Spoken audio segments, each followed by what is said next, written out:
Wealthy people spend their money to earn more money. The majority of everyone else spend their money to buy things, which makes everybody else around them rich.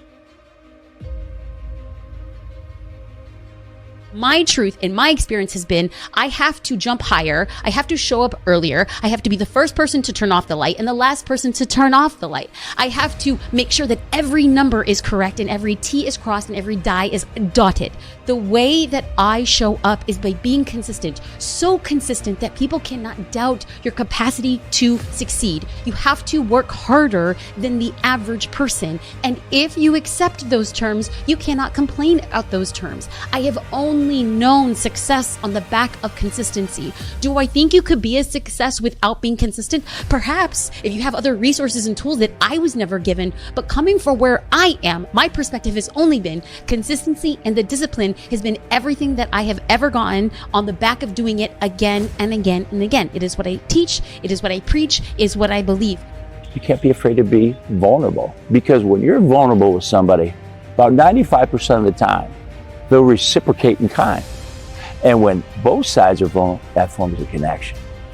And that is a way that I found all the time. Or also another one is, tell me your story. Everybody loves to tell their story.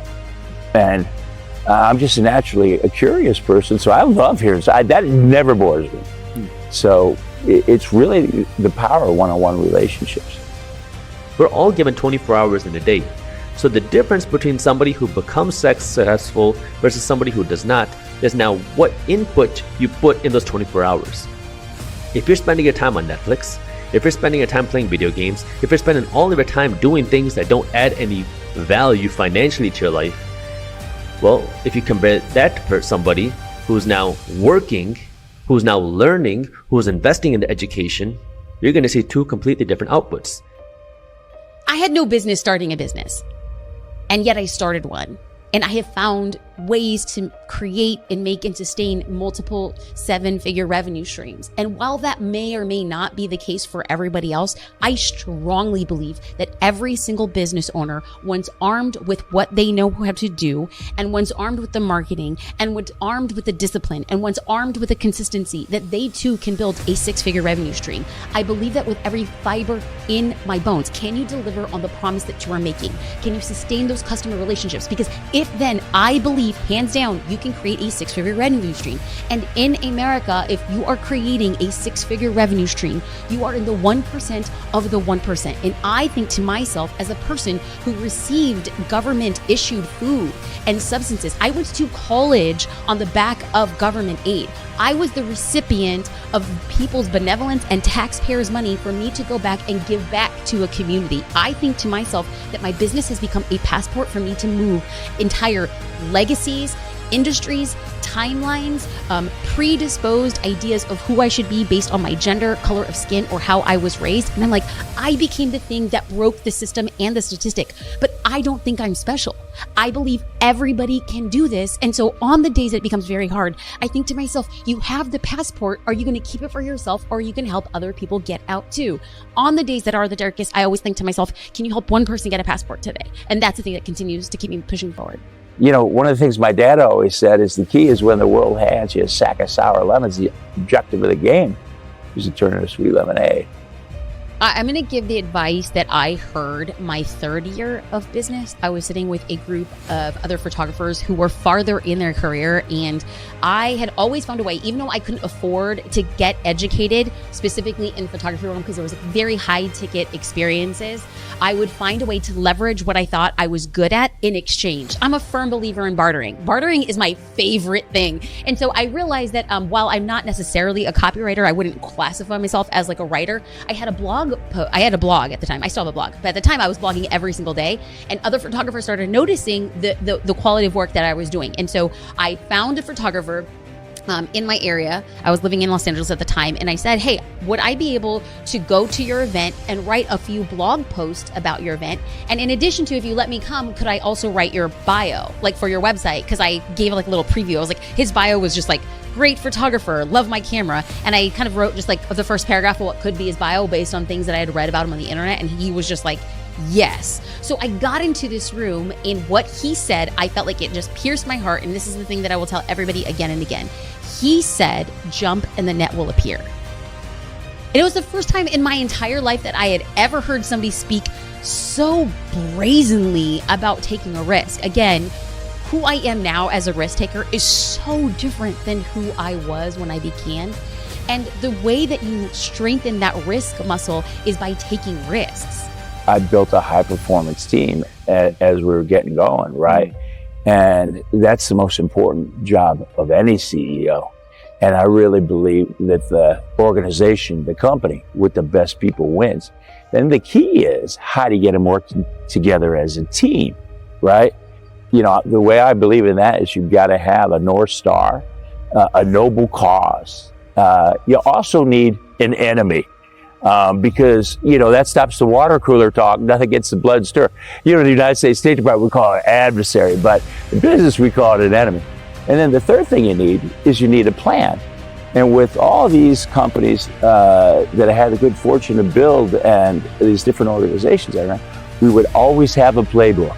And that's basically the vision, the mission, the values, the team rules, long-term goals, strategy, all boiled down to execution. So it really was a way to maintain alignment and a tremendous tool when it comes to scaling. Now the question is, how can you make your hard work the most scalable?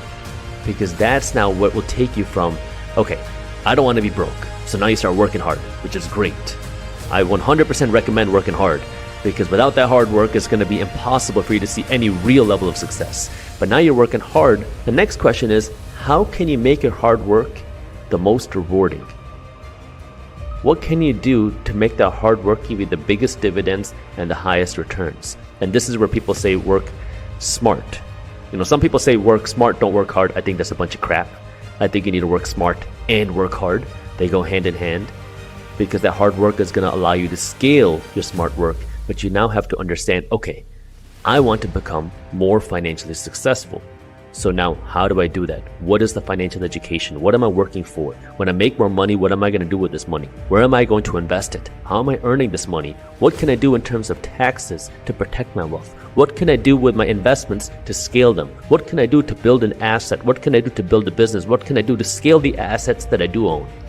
So now you start asking these questions. And I know this is getting very deep in some of these topics, but it all starts with that mindset of believing that it's possible for you. Because if you don't believe it's possible for you, you're right. But if you believe it's possible for you, you're also right. And whatever your belief is going to change what output you take.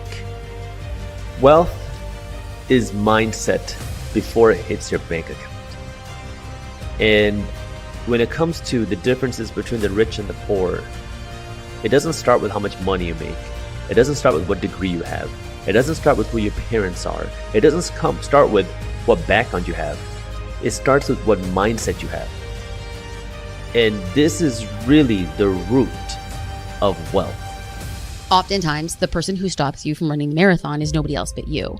If you want to start a business, the person who's stopping you is nobody else but you. If you decide to run the marathon, somebody's gonna have an opinion of you while they're sitting on their couch, no less. They will have an opinion that you decided to run the marathon or you didn't decide to run the marathon. While somebody is sitting on their couch behind their keyboard, they're going to have an opinion of you starting a business or not starting a business. The fact of the matter remains, are you going to let somebody else's opinion dictate what you are going to do in your life and the reason you are put on this earth? Oftentimes, the person who stops ourselves from doing other things while we would like to point at other people because they have an opinion, it is actually us. We choose to believe, listen, adhere to somebody else's opinions, but somebody else's opinion of us doesn't pay our bills. The person who has an opinion about what it is you're doing was most likely never going to become a customer.